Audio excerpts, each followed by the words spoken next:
رمضان مبارک یہ ایسا ہے جیسے کسی کے گھر کوئی مہمان آتا ہو، بہت دنوں سے تمنا تھی بھائی تم ہمارے یہاں مہمان نہیں آتے، اچھا بھائی آئیں گے، اچھا بھائی آئیں گے۔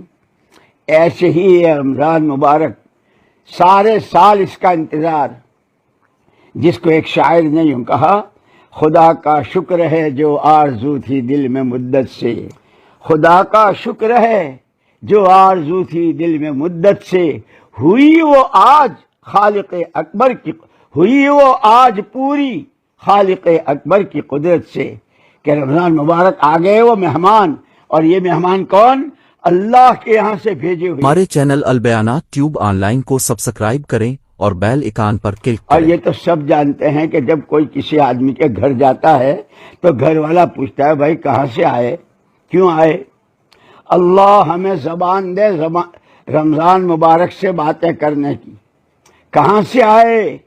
آسمانوں کی بلندیوں سے، عرش والے کے پاس سے، اور آپ کا نام لے کر بھیجا۔ کیوں آئے ہو؟ آپ کے لیے جہنم کے دروازے بند کروانے، جنت کے دروازے کھلوانے، عملوں کا ثواب بڑھانے۔ اسی لیے حدیثوں میں آتا ہے کہ رمضان میں نفلوں کا ثواب فرضوں کے برابر، اور فرضوں کا ثواب 70 گنا ہو جاتا ہے۔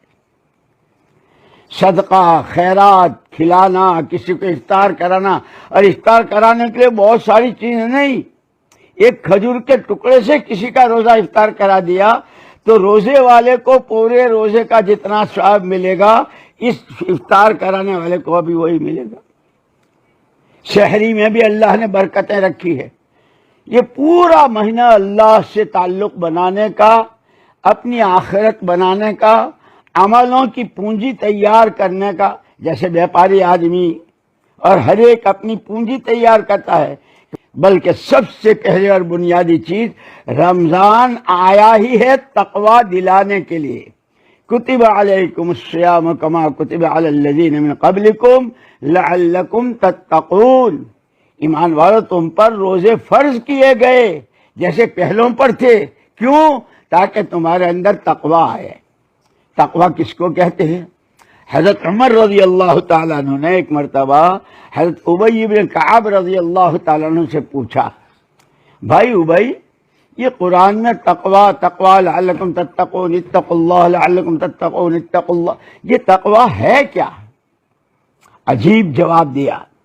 حضرت ابی بن کعب رضی اللہ تعالیٰ عنہ نے کہا، امیر المؤمنین، کبھی آپ کو واسطہ پڑا ہو کہ آدمی راستہ چلا، دونوں طرف کانٹوں کی باڑیں اور نوکیلے کانٹے، راستہ بہت تنگ، ہوا بہت تیز، اور اس کنارے سے اس کنارے جانا ہے، آدمی کیا کرے گا؟ ہوا بھی ہے، کانٹے بھی ہیں، راستہ تنگ ہے اور سفر لمبا ہے۔ حضرت عمر رضی اللہ عنہ نے فرمایا کہ وہ تو اپنا، میرے دوستو، اسی لیے میں نے عرض کیا کہ سب سے پہلے اللہ سے اپنا معاملہ صحیح کرنا ہے، اللہ کو اللہ ماننا، اس کی فرما برداری کرنا، اور پھر اس نے خود کیا کہا؟ ادعونی استجب لکم، مجھ سے مانگو میں تم کو دوں گا۔ اللہ تو جھوٹ نہیں بولتا، اللہ والا خلافی نہیں کرتا۔ اسی لیے رمضان سے اگر باتیں کرے تو وہ کہے گا تمہاری دعاؤں میں قبولیت ڈلوانے آیا ہوں۔ اس لیے کہتے ہیں افطار کے وقت میں ایک دعا خاص قبول ہوتی ہے۔ ہم لوگ تو افطاری کے وقت میں پتہ نہیں کس میں لگ جاتے ہیں، افطار کی دعا بھی ہم کو یاد نہیں ہوتی۔ نہیں، یاد کریں، سیکھیں، سکھائیں گھر کے بچوں کو بھی۔ اور رمضان مبارک کا اس قرآن سے خوب گہرا تعلق ہے، اسی مہینے میں اترا ہے۔ قرآن کی تلاوت، اللہ کا ذکر، دعائیں مانگنا، اور روزے میں جتنی چیزوں سے بچنا ہے، دیکھنے، بولنے، سننے، ہر چیز میں، اور اللہ کو راضی کرنا اصل مقصود ہے۔ بس اگر یہ کر لیا تو روزہ ہوا۔ پھر کیا ہوتا ہے؟ 30 دن کے بعد یا 29 دن کے بعد اللہ پاک عید کا چاند دکھاتے ہیں۔ میری محترم بہنوں، میرے بھائیوں، میرے دوستوں، اگر یہ تھوڑے دنوں کی زندگی تقوی کی بنیاد پر، روزے والے مزاج پر ہو گئی تو موت دنیا رو رہی ہوگی، اور اس کے لیے اس کی موت چاند ہوگا عید کا، کہ یہ خوشی خوشی اللہ سے ملنے کے لیے جا رہی ہوگی، خوشی خوشی اللہ سے ملنے جا رہے ہوں گے۔ یہاں کی عید تو دوسرے دن باسی ہو جاتی ہے، لیکن تقوی پر، روزے کے مزاج پر جو عید ملے گی، سکرات سے لے کے کہ پھر کبھی وہ باسی نہیں ہوگی۔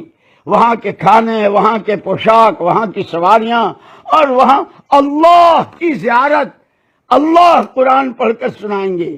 اب پڑھ لو جتنا پڑھ سکو، کہ دنیا میں جب بندہ یا بندی قرآن پڑھتے ہیں تو اللہ سنتے ہیں، جنت میں اللہ قرآن سنائیں گے، نور کے بادل اٹھیں گے۔ کہوں گا اللہ نے مجھے تمہیں جس کی جتنی اب تک عمر ہوئی، کتنے رمضان دیے، اور اسی میں اللہ پاک نے عمرے کرائے ہیں، حج کیے ہیں، اور اللہ کے گھر کے طواف کیے ہیں، بڑی نعمتوں سے نوازا ہے۔ لیکن ہر بندہ بندی اپنے گریبان میں منہ ڈال کر دیکھے اللہ کی نعمتوں کی قدر کیا کی ہے اور ناقدری کتنی کی ہے۔